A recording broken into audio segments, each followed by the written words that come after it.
G'day folks, Scott here. Welcome to another video, and more importantly, welcome to part 2 in my retrospective series of review videos for the Alien franchise. Today, I'm going to be reviewing James Cameron's 1986 film, Aliens. Aliens is a very different creature to the original Alien. Totally different movie for the best, I feel. So this is coming out, 7 years after the original movie, made by, this guy who's made this incredible film Terminator, and now this is his big studio opportunity to make like a huge movie. And I think he did. Now, I spoke in the last one about the, Blu-ray releases of these and how detailed all the making-ofs and documentaries on there. That's going to be a theme going out through all these. I don't feel the need to tell you all these stories. You can see better told by the people who made the movie. But it's widely known that James Cameron, having shot this movie in England, I think at Pine Studios, if I'm not mistaken, where they shot the original Alien film, he did not get along with the British film crews.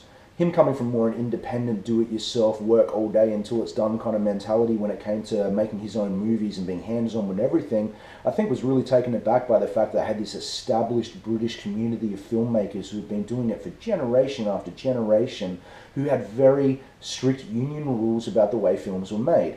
My job isn't to do this, my job is to do that. I get a tea break here, a lunch break here, an afternoon tea break here. I don't work after these hours and all that, and that just blew Cameron's mind. He would have happily shot 12, 13 hours a day, but the crew weren't in for that. So there was a lot of animosity and tension between them on there. He said he would never film in England again, and I don't think they particularly missed him.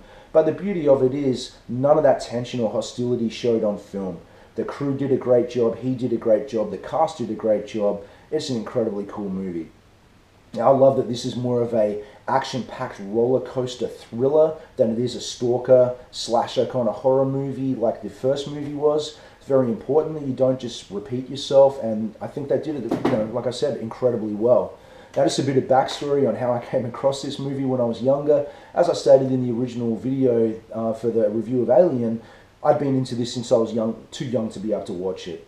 Now, I was super excited when this movie came out in '86. In '86, I would have been in year 9 in high school, which would have made me around 14 years old. And somehow I managed to convince a nun at our Catholic school to take us on a school excursion to go and see Aliens at the cinema. Now, some of the class, like myself, were very, very much into it. The nun, and I remember a few girls getting really freaked out and leaving the cinema during the movie, clearly weren't ready for it, and in retrospect we were probably too young to have gone and seen it, and that was great. It really enhanced my movie experience. That was a really, really big deal, that movie for me. They're bringing in the Colonial Marines, and how wise-ass they were and how cool they were as a group and a unit was completely different to the disharmony that was on the crew of the Nostromo in the first movie, where those guys didn't get along as well, and there was a lot of pecking order issues and stuff.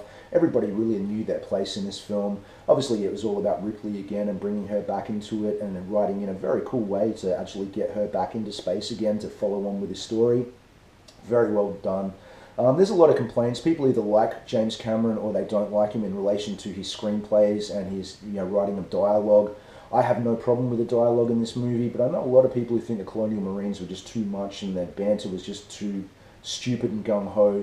I thought it suited it. I'm wearing my, official US CM Sulaco Colonial Marines crew logo t-shirt here as, my excitement for making this video. But that movie made a big impact on me, and it was, just such a groundbreaking, cool, fun movie. Obviously, you saw heaps more aliens on screen. They changed the design of the alien a fair bit in that one. Instead of having the traditional xenomorph dome like these do, Cameron had it as a more ridged head that didn't have the dome on there, caught the light differently and all that. And the one thing they didn't do was actually bring H.R. Giger back in to continue design work for it. Cameron, being a really incredible illustrator and artist himself, decided to do any extra design work on his own. Now, again, they did this fantastic job with this science fiction technical marine sort of outlay of it, where all the vehicles and the weapons and the cool smart guns and different motion trackers and all this kind of military tech was fantastic. But the one main thing that Cameron brought to this that hadn't been in there previously was the design of the Queen Alien. He designed that thing himself. He did a killer job. She's like such an iconic movie monster.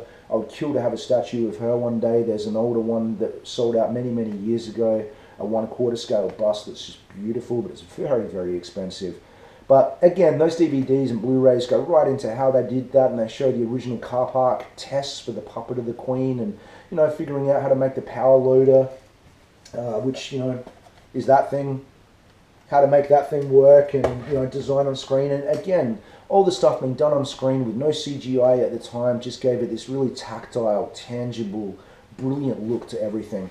Another thing they did where they're flipping things on their head was in the first movie, Ash the android went crazy and tried to kill everybody and ended up, being a massive enemy and nemesis within the film. Whereas in this one, Ripley obviously hating them after what had happened in the first one. This time it was Lance Henriksen who played Bishop, who was the ship android on that one. And Bishop's a fantastic character and ended up, winning Ripley over. But the whole cast and crew are fantastic. Especially as Bill Paxton's most iconic role for me. Rest in peace, just passing away recently, but I never get sick of him. He always brings a smile to my face in that. Michael Biehn, obviously, he'd worked with James Cameron previously on Terminator. As Hicks, he was fantastic in that. But, Drake and Vasquez and all the rest of the Marines were all just great. There's just a great crew of people. The pacing of the film's fantastic. Now, with the previous review, when I was talking about Alien, I was always talking about the fact that there were two versions of Alien, being the original theatrical cut and then the special edition they did on Blu-ray and DVD. The same thing happened with this. Now, this was the first special edition that I ever actually became aware of as a consumer when I was young. Obviously, we're talking pre-internet, and a lot of these things just go by unknown. When I first bought this thing on VHS, and this is my original special edition copy that I bought on VHS, for those of you who are too young to know what a VHS cassette is, this was the previous format of media, which was the go-to way to see all your movies. This came out, a fair while after this special edition, but this had maybe 17 minutes or so of extra footage cut into the movie. Most of it was just filler. Some cool dialogue, lots of cool dialogue from Bill Paxton. A bit more discussion about what they thought the Queen was before they ever actually discovered her and came along.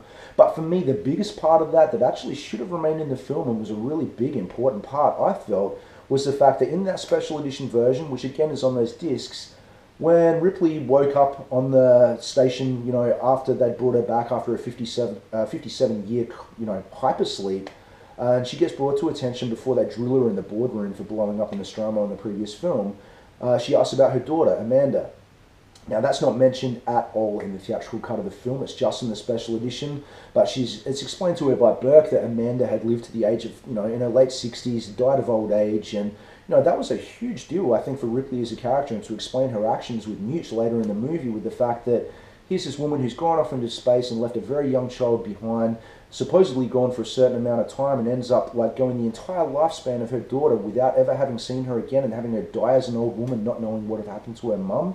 I thought that explained Ripley's just one-mindedness when it came to protecting Newt in this movie.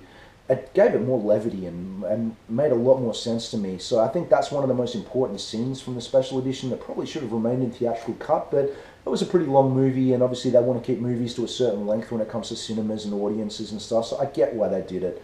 The rest of the extended scenes they had, there were some cool things with these automated turrets that they set up to fight off the first wave of the aliens when they came back through the facility and that, but the film was fine without them, but I really think that scene was important. Now, the Amanda theme that I brought up there in relation to Ripley outliving her daughter, I'm going to come back on when I review a game much later on in these videos, because that's an important part of that, but that's about all I've got to say about that movie. It's fantastic. It's really entertaining. I really don't have any downside to it. I don't have anything to complain about. I love it. Not as much as the original one, because it didn't have that same initial impact upon me, as certainly with me learning the genesis of this creature as time went on throughout that first movie. You already know that stuff going into the second one, so that just made it more of that House of Horrors thrill ride kind of tense thriller, which it did brilliantly. Great movie, can't recommend it enough. If you've never seen it, do yourself a favor and get on it. That's about all I've got to say, so as always, thanks for watching, and I'll be back real soon with a review for Alien 3. Thanks, guys.